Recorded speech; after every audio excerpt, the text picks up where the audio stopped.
నమస్తే. యాపిల్ సంస్థ 2021లో భారత్లో ఐఫోన్ల తయారీని ప్రారంభించింది. అప్పటి నుంచి దేశంలో ఐఫోన్ల ఉత్పత్తి గణనీయంగా పెరుగుతూ వస్తోంది. ఫాక్స్కాన్, విస్ట్రాన్, పెగాట్రాన్ ఈ మూడు కూడా కాంట్రాక్ట్ కంపెనీలు ఫోన్ల ప్రొడక్టివిటీని మొదలుపెట్టాయి.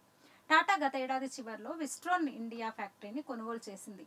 ఫోన్స్ మార్కెట్ విలువ ఆధారంగా లెక్కలు చూస్తే 2024లో యాపిల్ 1,80,00,00,000 విలువైన ఐఫోన్లను ఉత్పత్తి చేసింది.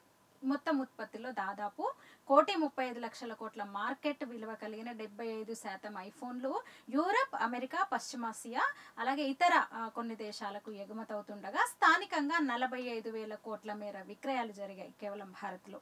ఇక 2024 ఆర్థిక సంవత్సరంలో యాపిల్ కంపెనీ భారత్లో 2,00,000 కోట్లకు పైగా విలువైన స్మార్ట్ ఫోన్లని ఇతర పరికరాలను ఉత్పత్తి చేస్తూ వచ్చింది. భారతదేశంలో గత 50 ఏళ్లలో ఏ కంపెనీ కూడా ఉత్పత్తి ఎగుమతులలో ఇంత వేగవంతమైన వృద్ధిని చేరుకోలేదు. ఇక యాపిల్ మొత్తం ఉత్పత్తిలో దాదాపు 14% ఇప్పుడు భారత్లోనే ఉత్పత్తి అవుతున్నాయి. గతేడాది ఇది కేవలం 7%గా ఉండేది. యాపిల్ కంపెనీ భారత్లో ఇప్పటి వరకు 2 లక్షల ఉద్యోగాలను కల్పించింది. 2025కి ఆ సంఖ్య 6 లక్షలకు చేరుతుందని ప్రముఖ అంతర్జాతీయ ఆర్థిక సంస్థ బ్లూంబెర్గ్ అంచనా. ఈ ఉద్యోగాల్లో 70% మహిళలకే కేటాయించడం మరొక విశేషం.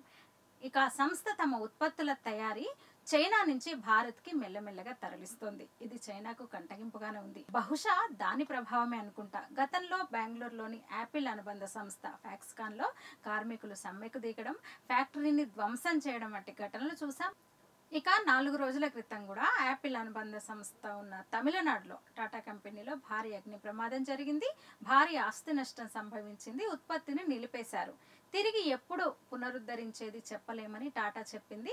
నిరుద్యోగ సమస్యను తగ్గించేందుకు మోదీ సర్కార్ వచ్చిన దగ్గర నుంచి కూడా ఉత్పత్తి రంగం మీద పూర్తిగా దృష్టి పెట్టిందని చెప్పొచ్చు.